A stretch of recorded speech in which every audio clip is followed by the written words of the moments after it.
So what are my opinions on the full Bridge Guy video now that I'm coming to this case late after the conviction of Richard Allen and the murders of Libby and Abby in Delphi, Indiana? I'm going to share with you my initial thoughts with fresh eyes on a case that's very old for many of you. Now that the appeal has happened, I have listened to all of you on my true crime channel to say, DA, you need to look at the Delphi case. I thought it was over when there was a conviction and a 130-year sentence, but now that there's been an appeal and I read that 113-page appeal, holy bejesus, yeah, I'm all in and talking about this potential wrongful conviction. But I wanted to share with you today some of those initial thoughts, things that I'm seeing for the first time.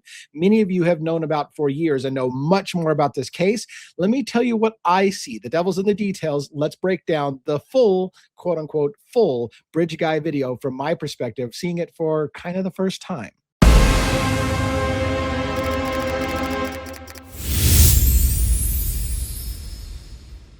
Now, let me be clear, this is not the first time I've actually seen the video, and I have seen a little bit of the videos of Richard Allen in interrogation, conversations with his wife, conversations with various people insisting that he didn't do it. Over the years, you couldn't have missed at least some coverage of this case, including the quote-unquote full. And the reason I say that in quotes with the full Bridge Guy video is how little we have of it. How often law enforcement fucks with us on a constant basis and only tells us little tiny pieces of details for years and leaks out information to the public long ago that could have been useful, waiting forever to tell people things that could have been useful, hiding details in cases for apparent no fucking reason. I understand. Okay.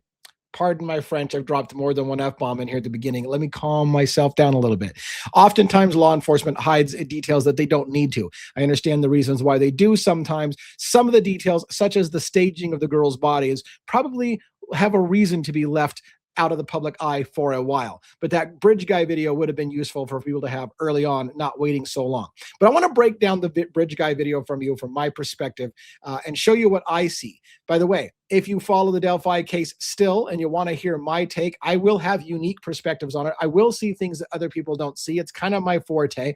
I will have attorneys on my show talking about this case. We'll talk about the appeals fight and how that works. We'll break down to you what it means when you file an appeal, when it moves to the appellate courts, and what does it mean taking it out of the trial court and into the appellate court area, what that process is going to look like. We'll break all that stuff down for you on this channel and describe some things that other channels don't necessarily focus on. We often have experts on the channel to talk about that process as well. And I like to read legal documents and break these things down. So as we get into an appeal, if it does go as far as actually some kind of, what do you want to call it? If there's action taken on the appeal request, then we will break down legal documents in detail and talk about it all. So, long way of saying this: like, subscribe, follow this playlist, in particular if you're into Delphi, the Delphi murders.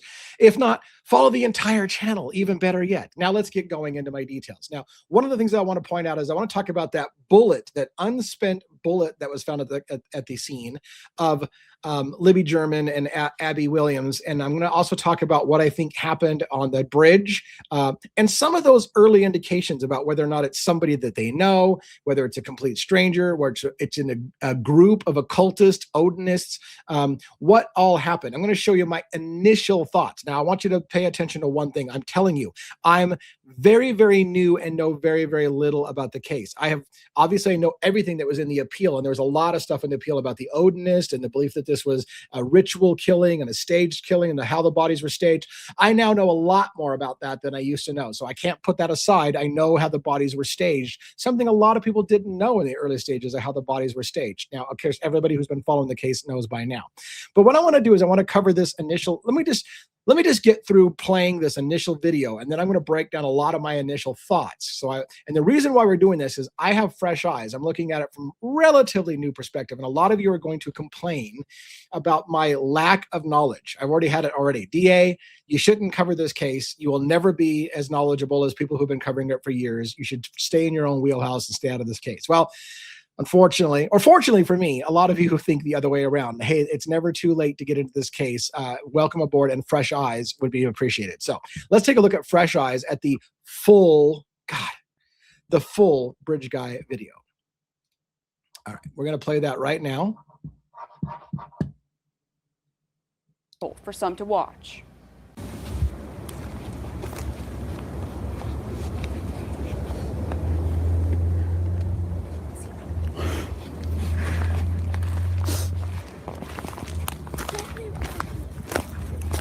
this is the path that we go down.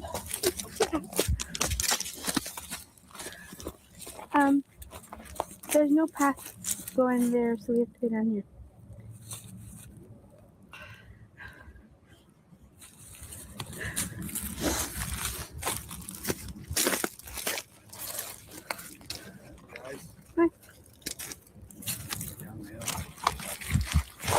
We've seen clips of this video All right. before.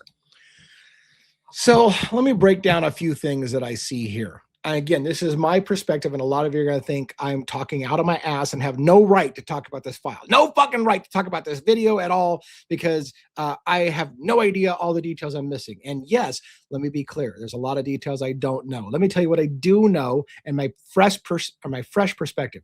One, I will say, I believe that Richard Allen probably is not probably not the bridge guy, but that's my gut reaction. But I am going to tell you who I think it, not who I think it could be, but I'll tell you some of the rumors that are about there and what I see from this video.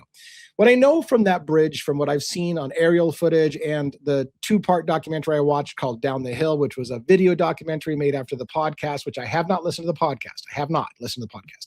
But I did watch the 2-part documentary last night, and they got some good aerial footage that I've seen of the area from multiple things. And it is clear that Monin High Bridge is extremely high off the ground, and the bridge is rotting and falling apart. It's not used, it's not serviceable, and people are supposed to stay away from it. But obviously kids, adults, everybody walks all over it anyways, even though it is extremely dangerous. Or I don't know if it's extremely, but it's certainly dangerous. There's holes, there's missing planks. It's a long ways down to the bottom. You have to be a little sort of brave to walk that bridge in the first place. But most importantly, for setting up the crime scene, this is why it's important. That bridge is a very long bridge, very high bridge, and very dangerous. Once you get into that bridge, and you're maybe even a quarter of the way or halfway from what I can see, but let's say halfway. Once you're halfway onto that bridge, you are what they call committed, right? So now at this point, if anybody were to come up behind you on that bridge, you only have the option of going back through that person or continuing on. You're not going to go left. You're not going to go right into the river down below, which is a long ways away. So you are committed. It feels to me like, watching this from an outsider's perspective, that this individual who walked on the bridge is casually walking the bridge. Now, again, I'm going to break down to you all the things that I see with my naked eye on a first pass, what I know about the crime scene staging, and trying to put some things together from you from my perspective. And again, I welcome you to politely challenge all the things I don't know and go, oh my God, DA, that's clearly so-and-so. That's clearly so-and-so. You're wrong about this. You're wrong about that. I'm okay with that. Just do it politely.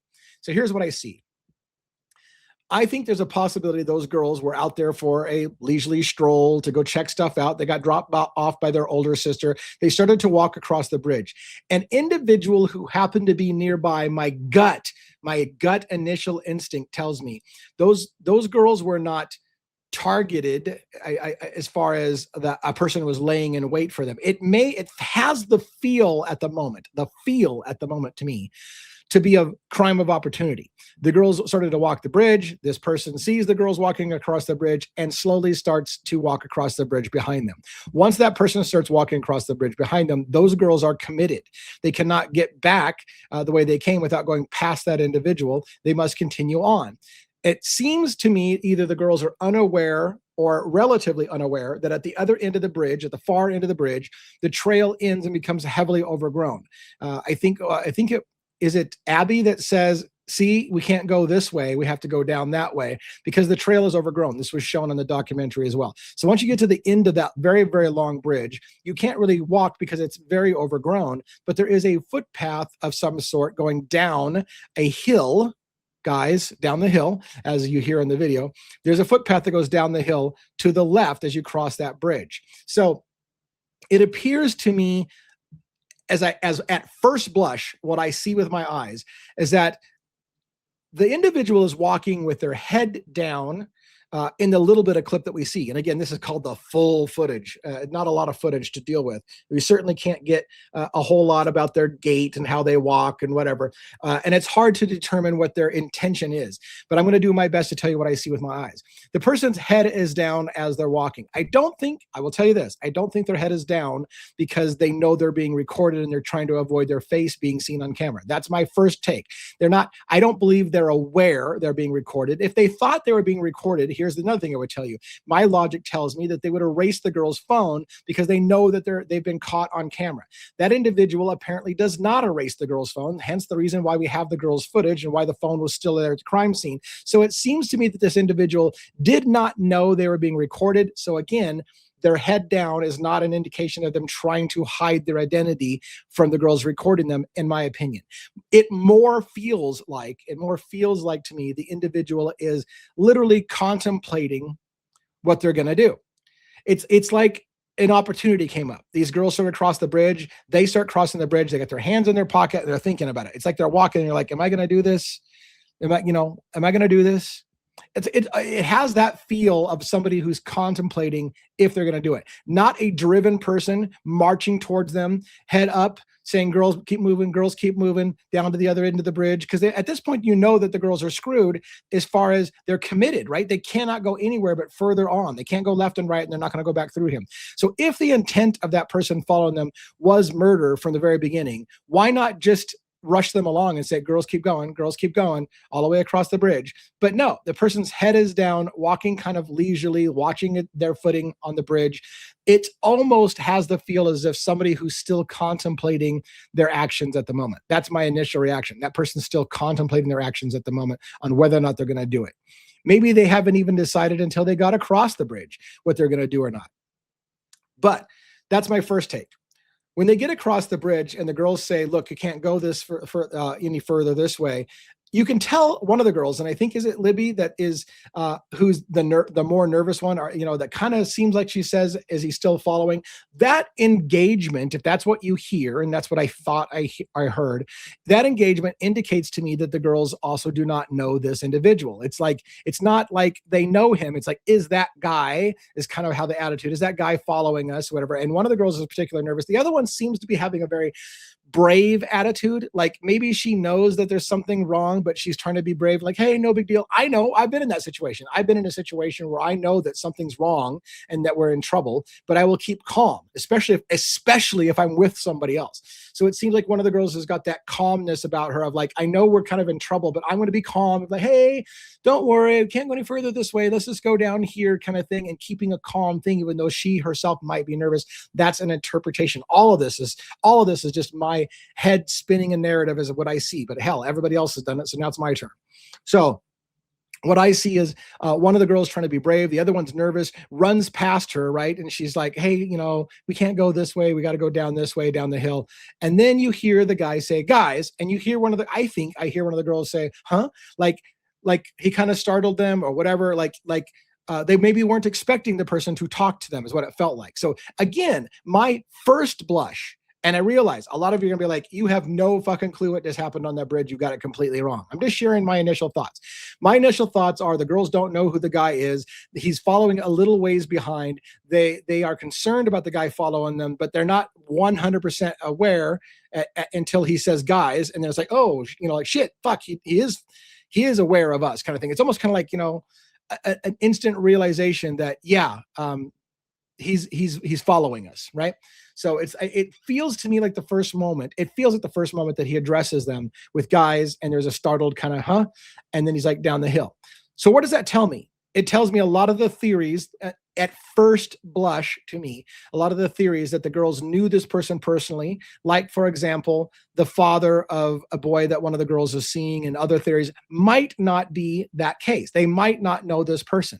It doesn't seem to me from the girls' actions that they know who he is. The comment, guys, down the hill, if that's what he does say, and that's again up for interpretation, but if he does say guys down the hill, one could argue that person doesn't know them either. He doesn't know their names. It's not like he says Abby or Libby or whatever down the hill, or, doesn't even say girls down the hill like he knows them on a personal level. It's guys down the hill. He's trying to get strangers' attention is what it feels like. Now, again, to be fair, I've been with a group of friends that I know quite well. I'll be like, guys, come over here, right? So I know their names, and I still might refer to them as guys. So is it possible the person knows them? Yes. But everything about my first intake is this is a stranger who stumbled upon the two girls, and it was a crime of opportunity. That's my thought process. Now, I'm going to tell you where I'm going to go with the whole ritualistic paganism or Odinism, all that stuff. And it still could pertain, because there's a belief by some that this was a ritual killing and planned out, like the girls were somehow brought out to the forest or whatever the case may be. It does not appear at all to me that the girls were brought out here. And that doesn't mean, however, it does not mean that somebody with religious beliefs took an opportunity on a special opportune time. Now, let me break that down for just a second before I get too much further. There are those who say in the appeal, 113-page appeal, they brought up, the defense team brought up in the appeal, that many investigators were looking into the potential Odinism thread, and that it was a Norse holiday, and that the girls had sticks put on top of them that indicated runes, as if the sticks were placed. Again, the bodies were covered in less than 3% of their body was covered, or 3% to less than 3% of their body was covered. Very, very, very little, of which the prosecution tried to say the killer was trying to hide the bodies. The defense is saying that's ridiculous. It wasn't hiding the bodies. There was a few sticks placed on top of them in a very precise manner, as if to make a Nordic rune on top of the girls. And the bodies were staged. The girls' bodies were staged in a certain way to make them in a V fashion. In particular, one of the girls' bodies was staged in such a way that her leg was bent underneath her leg, which was a tribute perhaps to Odin, who is hung upside down with one leg bent behind the other, kind of like the old picture you see in tarot cards of the hanged man that has one leg bent behind the other. Now, by the way, the tarot card didn't get its attribution or the hanged man image necessarily from Odin, but some traditions picked that up later, just for FYI. But that that posing of the body, is it posing or that the way she fell? Keep in mind the bodies, by the way, had some very unusual characteristics, and I want to point some of that out now, and I want to get to that holiday for my first thoughts. So one of the girls was naked, or mostly naked, almost mostly naked. And the other one was dressed in the other girl's clothes. That is one of the weirdest oddities to this crime scene that there is. It is part of the reason that makes you think some kind of weird rituals going on, especially when the girls' bodies are laid out in a V shape. One of the girls appears to have died exactly where she was killed.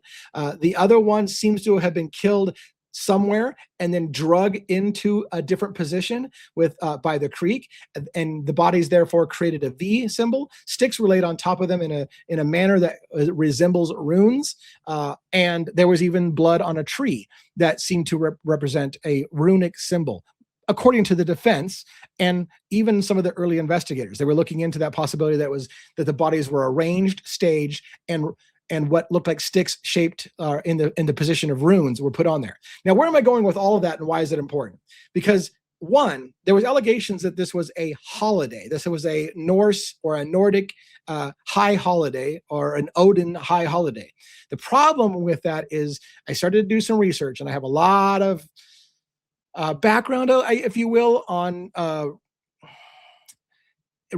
religions per se. So the holiday that they're talking about in the Nordic tradition would be happening on the full moon, which actually started 2 days ago. So February 13th is when the bodies were found. The full moon started on the 11th that year in 2017. So it would be a couple days off. Now, granted, full moons last for a few days. So usually a full moon cycle is a good 3 days, like the day before, the day of, and the day after are all considered the full moon. So right in the middle is the full moon. But the full moon apparently was technically, I think, on the 11th. The bodies were killed, or these girls were killed on the 13th, making it a couple days off of a full moon. But it is important to note that it's possible, because as they stated in the appeal, it's like somebody might have been interested in paganism, might have been interested in Odinism, might have been interested in the whole Nordic runes and all that sort of stuff, but not real super versed in it. Therefore, It's close enough to the full moon. It would have been a full moon. The moon would have been extremely full. By the way, this leads to understanding of the crime scene because it'd be very well lit. And when the girls were killed, I feel like I don't know yet when exactly the girls were killed. What we do know is when the girls' phones stopped reporting, which is around 2:30 in the afternoon.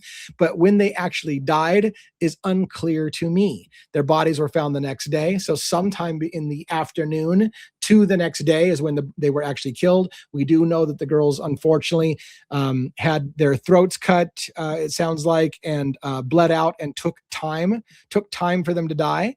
I think they're estimating, according to what I saw in the paper, somewhere between 15 to 20 minutes each to die. So that takes time. So did it happen?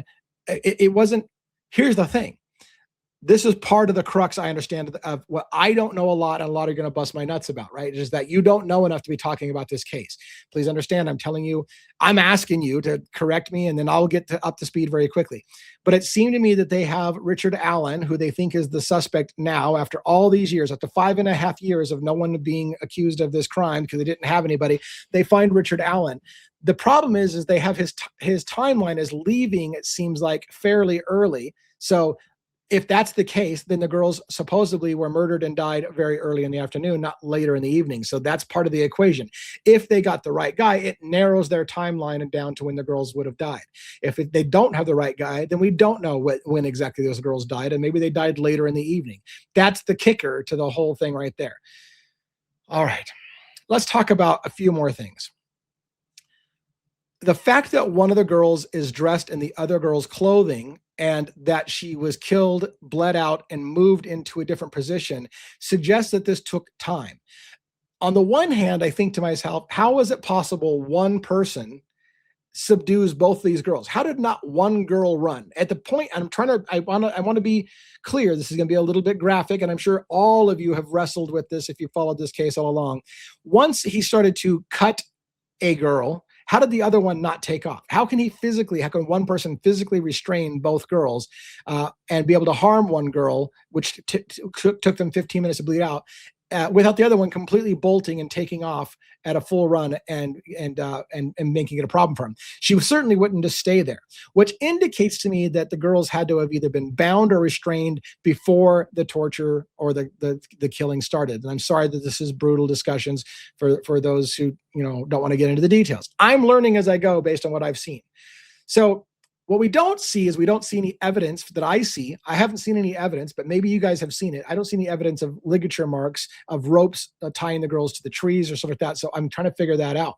What we do know is that there was a bullet found at the scene, an unspent .40 caliber bullet. This was used later to tie Richard Allen to the crime scene. So what does that bullet tell us? That's what a lot of what this video is about. What does that bullet tell us? Here I am 22 minutes in, and I'm finally telling you, what does my thumbnail have to do with the bullet? Here we go. Some say the bullet fell out of his pocket. That's not likely at all. I'll tell you why. I know a thing or two about firearms. You don't just usually walk around with just loose bullets hanging in your pocket. It's either going to be in a clip in the gun, or you'll have a box of bullets, but you don't generally just carry around a handful of bullets that you might want to load sometime if you want to. It's either going to be in the clip already of the gun, or it's going to be in a box, but it's not going to be just laying loose. The idea that the bullet just fell out of his pocket, not what happened, in my opinion. I'll tell you what likely happened, in my opinion, if that bullet, and we're not 100% sure, but if that bullet is related to the crime scene, then here's what I think happened. And it would make some sense. The individual has a gun with him. As you can see, when he's approaching the girls, he's got his hands in his pocket. So if he has a gun with him, at some point, he may have pulled out the gun and said, down the hill or whatever, and they feel compelled to comply because he's got a gun on him. Even so, you would argue, maybe the girls would be, likely to bolt and run at the point that he starts to harm one of them.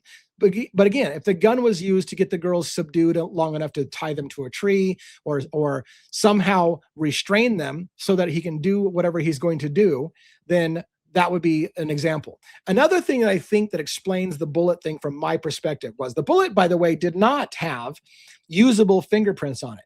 In fact, one thing we need to pay attention to is Richard Allen. There is no DNA from what I've seen. And again, I'm early in this investigation. From what I've seen, there is no DNA that ties Richard Allen to the crime scene at all. None. No DNA. What they did try to tie to Richard Allen was markings on the unspent 40 caliber shell that they said were consistent with markings that his own 40 caliber gun at his house made. Before you jump to too many conclusions, those people who think, well, there you go, they got him. No, a lot of people own a 40 caliber gun. A lot of people. I would say in that county, probably a fuck ton of people own a 40 caliber gun. And the whole discussion about the tool markings on the shell is a whole series of discussions that is brought up in the appeal. You'll have to read it, watch my analysis of that appeal if you want my opinions on the tool markings, which essentially relate to jack and shit. The tool markings on the unspent casing do not tie it to Richard Allen, but they used it to try and tie it to Richard Allen. What I do tell you is that his fingerprints were not on it. They did say in that video I watched in the documentary Down the Hill, they did say that DNA and they said fingerprints were left at the scene. They did say that. Now, why is that super important? Because nowhere did anybody say that Richard Allen's fingerprints were found at the crime scene. In fact, no physical DNA like that was found at the crime scene, and no fingerprints were found relating to Richard Allen. However, in that, unless I heard it wrong, unless I saw it wrong, one of the sheriffs, or I think it was a sheriff that was interviewed in the documentary Down the Hill, said that they found fingerprints at the scene.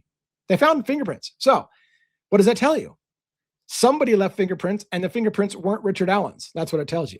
Now, granted, there are ways to explain that. There was an entire search crew that was all over the area. Anybody in that search crew could have left fingerprints at the crime scene after they found the girls. There's a lot of places it can lead. But what it does tell you is somebody left fingerprints at the crime scene that are not Richard Allen's. So that should be not overlooked. Also, it appears that the bullet, the unspent bullet at the crime scene, had no usable prints on it. Now, what does that tell us? To me, it tells us once again that the bullet didn't fall out of the person's pocket. It was inside the gun and was ejected from the gun without being fired. How does that happen? Let me explain to you a little bit if you're not super aware of handguns. A lot of people who are aware of handguns know exactly what I'm talking about.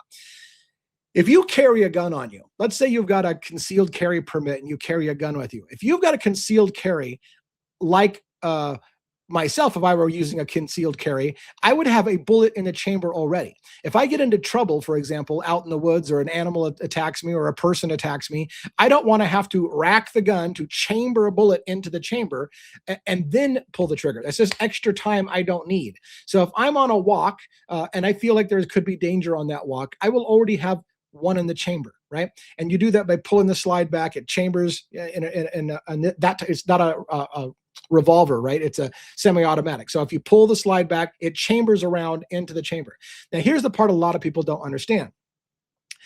If you got one in the chamber, if you have forgotten whether you chambered one or not, or say you wanted to give somebody a scare, like, I'll use this gun, I swear, you could chamber it right in front of them to show you mean business. You could rack it in front of them to scare them. It's kind of equivalent to racking a shotgun to scare them. So the idea is that you might either, one, not been sure, shit, did I put one in the chamber already or not? So then you would pull it back to chamber one. Or if you wanted to scare somebody and say, I mean business, you chamber it, because that's the only way, other than firing a shot, that you can let somebody know you mean business, because you already got one in the chamber.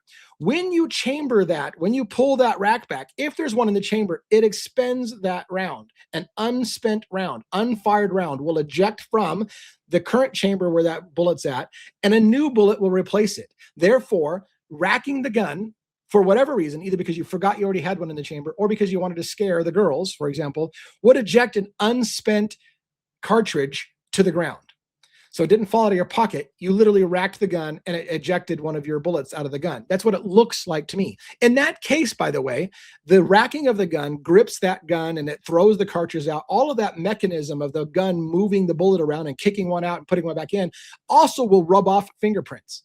So once again, a bullet that didn't go into the chamber probably was handled by a thumb and finger, unless you're wearing gloves, right? It's probably handled by a thumb and finger, and more likely will have fingerprints on it. By the way, as an extra aside, as we're going through all these forensic stuff, is that often the casing of the bullet, in fact, the one that they showed on screen that was the bullet that was found at the crime scene, had a brass shell casing. Brass notoriously degrades fingerprints, oils, and stuff like that. It degrades it very, very quickly. So you do have one problem, which is that this the fact that it's brass will degrade fingerprints. And that's interesting compared to one of our other cases, the Brian Koberger case in Idaho 4, because apparently a single source piece of DNA was left, according to some, on a brass snap on the knife sheath left at the crime scene. And people have said, well, how did they get anything out of that? Brass degrades DNA. So how did they get good DNA off a brass snap? Anyways, the point being is that there are many reasons why fingerprints weren't necessarily left on it. But the most logical to me was you would still have a pretty good chance of getting a print off of a bullet if it had been just loose in a pocket and the person had held it at any time, shape, or form. It would probably have a fingerprint on it still, despite being brass. However, if the bullet was already in the gun and ejected because it was racked, either because you didn't know you hadn't already got one in the chamber, or because you were trying to scare the girls and say, I mean business, and rack your gun, it would eject an unspec thing. A lot of time to explain what I think that tells us about the crime scene. That individual, in my first blush analysis, racked the gun to scare the girls and let them know that he means business. That's how he got compliance from them to sit up against a tree, get tied up, whatever the case may be. The racking of the gun let them know that he meant business. That's my initial blush. So what I see so far is this. One individual is the only person we see in the video, and it looks like it's only one individual. That more than likely is the last person to see the girls alive. It's too much of a coincidence, in my opinion, to think that that person had the girls go down the hill and he's not the one that actually killed them. They just happened to end up dead later. So more than likely that is the killer that we see. That's my first blush. That more than likely must be the killer because it's too much of a weird coincidence. Also, I don't think there's a whole clan of Odinists at the bottom of the river waiting for the girls to be hurried down the hill by some guy that just happened to catch some girls on the, it could have been that. Yes, it could have. There could have been a group of people down there at the foot of the river that were out there at night or getting ready to do a ceremony at night, and some girls stumbled across the bridge, and one of them decided, hey, we've got ourselves a sacrifice. By the way, that particular holiday is a sacrifice holiday. It's traditionally a sacrifice holiday. So the people who are into the religion might want a sacrifice because that's traditionally how that has been observed, from what I understand in my initial understanding of the holiday. So it is a sacrificial holiday. But were there people down below waiting, and the guy just simply herded the girls down to a group of willing people down there? That is possible, but not how it feels to me. It feels like, this is what it feels like to me. It feels like an individual who may indeed have had some beliefs in Odinism, paganism, knew about the high holy day, if you will, of the new moon. Sorry, not the new moon, the full moon. New moon is an empty moon, by the way. It means there's no moon in the sky. That's what a new moon is. A full moon is the opposite of a new moon. It's midway through the month, right? So that's the full moon. So a person who was into that kind of thing would certainly know the significance of a full moon right around the time of year that they do sacrifices. Was it simply one of those people who are kind of new to the religion or whatever, who are walking on the bridge, see a couple of girls, and as he's walking across the bridge, he's thinking, this seems to be perfect. Did that happen? I don't know. What I'm telling you is this. My first blush tells me the girls were not lured to the bridge. My first blush tells me the girls don't know the killer. And my first blush tells me the killer seems to be contemplating whether they're going to do this or not. Does that all fit into Richard Allen's case? Well, we know Richard Allen's eventual confession, which, by the way, is, if you read the appeal, Richard Allen was essentially broken into a confession. We'll save that for another day. But let's play devil's advocates. Richard Allen is the guy who did it. Would it be consistent with with what we know? Well, if Richard Allen didn't go there to commit that murder that day, saw the two girls and started following them, and is thinking about it through his head as he's following them, man, do I want to do this or not? Could it have gone that way? Maybe. But again, part of the story that goes along with this is that Richard Allen eventually will say, and please take this with a super grain of salt, how he came to his quote unquote confession is a ginormous pile of steaming horse shit. So I know some of you think if you say you did it, then you did it. Fuck, you got a lot to watch on this case. But what he basically said was, I thought about raping the girls, but I got caught, I got interrupted, I saw somebody drive by or whatever the case may be, and I panicked and I bolted. So if that's the case, I don't know that it makes a lot of sense. Why strip one of the girls down? Why spend the time dressing the other girl in one girl's clothing? That whole thing makes it feel ritualistic, that the girls were posed in a certain way. Their wounds showed that they were posed after their throats were cut. I don't want to get super brutal about it, but their bodies were, as the appeal stated, were articulated in such a way to make blood flow a certain direction after they were cut. Everything about that crime scene seems to indicate some kind of ritualistic posing and staging of the bodies. That does not sound like somebody who just decided, hey, maybe I can rape a couple of little girls. I panicked, I killed them, and I ran. That scenario, I thought about raping a couple of girls, but I panicked because somebody stumbled upon this, does not warrant stripping the girls down, changing their clothes, putting one girl in somebody else's clothes, dragging one body over thing, positioning them in a certain way with the V shape, putting sticks on their body that looked like ruins. All that stuff is not consistent with, I just decided to rape randomly a couple little girls. So where does that leave us? It leaves us, for me, on my initial blush, to finally conclude, God dang it, DA, come to a conclusion. My conclusion is this. My first blush tells me, yes, it may have a ritualistic component. It may have something very much to do with Odinism, which I thought was nuts when I first heard it. I thought it was nuts until you see that some of the guards watching over Richard Allen were Odinists, that there's a bar across from the courthouse, apparently, that's called the Odin's Den. It's a bigger thing in that area than I ever imagined. So if there's a bunch of people into this pagan religion and it's around the High Holy Day, which is a sacrifice thing, did somebody who was kind of into that thing, maybe a younger guy. Keep in mind, Bridge Guy, by the way, originally they were looking for somebody in his midlife, in his 40s, whatever. Then later on, they said, no, it's a 20-something-year-old guy in his early 20s. Was it a young man, newly into the religion, who doesn't even understand the religion all that well, but he's just kind of interested in the religion, and he's starting to get into the whole thing, and he knows it's a high holiday, and he knows it's a sacrifice holiday, and the new moon's out, and he sees girls walk out, and he's like, man, this just seems like the gods are speaking to me. Maybe I should do something. That, to me, feels far more logical than some of the other things that are out there. So those are my first blush opinions. I know that a lot of you are going to say, DA, you're missing so much in this case. And I'm okay with that. Just be gentle. Be gentle when you correct me. I'm okay with being corrected, and I'm okay with coming up to speed. I just tell you how I processed that scene. The main thing I wanted to focus on was that bullet. The unspent bullet, to me, indicates the person used the gun, racked the gun to get the girls scared. When he racked the gun, that's when the cartridge was expended from the gun. Also would have wiped the fingerprints off the gun, and that's probably what happened there. It doesn't feel like a group of people to me. It feels like one person who may have had some religious beliefs or some early beliefs about religion and didn't know his own religion well enough or whatever, and could have been experimenting with the idea of doing a sacrifice. That is all very possible.